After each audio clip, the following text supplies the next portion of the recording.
Sobat Diet Kalori, bertemu kembali dengan saya Erwin Eka, founder dari dietkalori.co.id, dan di video kali ini kita akan menjawab pertanyaan apakah boleh mengkonsumsi saus saat sedang menjalani diet. Jadi tidak disebutkan saus apa, hanya saja ya di sekitaran kita beredar di pasaran ya saus dengan beraneka ragam varian, ada saus tomat, saus cabai, saus sambal, dan lain sebagainya, saus tiram, dan seterusnya begitu ya. Dan juga ada beberapa yang bisa membuat beberapa varian saus ya dengan hasil dari masakan mereka. Ada saus asam manis, ada saus misalnya cream sauce, ada saus lemon, dan lain sebagainya gitu. Jadi sangat general, sangat banyak sekali. Dan memang ya saus ini ketika ditambahkan dalam satu jenis makanan tertentu akan menambahkan, tentu saja akan menambahkan jumlah kalori yang terkandung di dalamnya, karena kandungan minyak, kandungan gula, kandungan garam,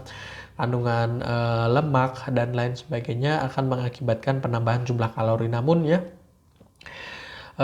kalau kita mengkonsumsinya secara normal ya, biasanya saus ini kan dijadikan topping yang sedikit saja gitu, kecuali memang sausnya ini sangat membanjiri makanan, maka akan menjadikan jumlah kalori yang terkandung dalam makanan tersebut akan naik sampai dengan mungkin 2 kali lipat, 3 kali lipat. Terlebih lagi kalau sausnya ini ya komposisinya di dominasi oleh minyak, maka akan menimbulkan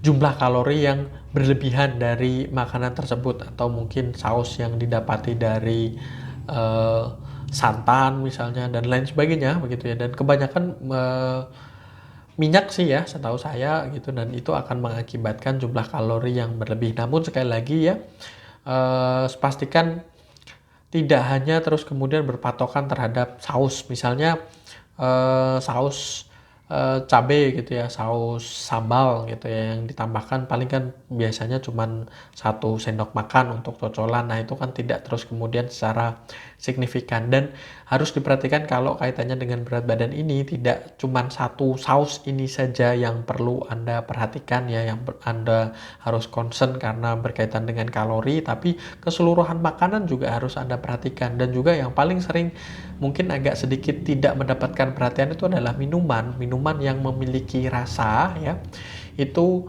ternyata juga mengandung kalori. Bahkan kalorinya bagi beberapa minuman tanpa Anda sadari, silakan Anda cek ya jumlah kalori yang terkandung dalam minuman yang selama ini Anda minum, yang sering Anda minum gitu ya, dengan rasa, dengan gula yang terkandung dalamnya, itu terkadang lebih tinggi dari makanan yang Anda makan, dan itu kadang diminum 2-3 kali sehari ya, yang mengakibatkan jumlah kalori yang ada dalam tubuh Anda tentu saja akan benar-benar tinggi gitu ya. Dan nanti ketika tidak dipakai untuk beraktivitas, maka akan disimpan oleh dalam tubuh dalam bentuk cadangan lemak, sehingga mengakibatkan berat badan Anda akan jadi naik seperti itu. Oke, saya rasa itu semoga bermanfaat. Jangan lupa like, komen, dan share, serta subscribe dan follow sosial media kami yang ada di bawah ini.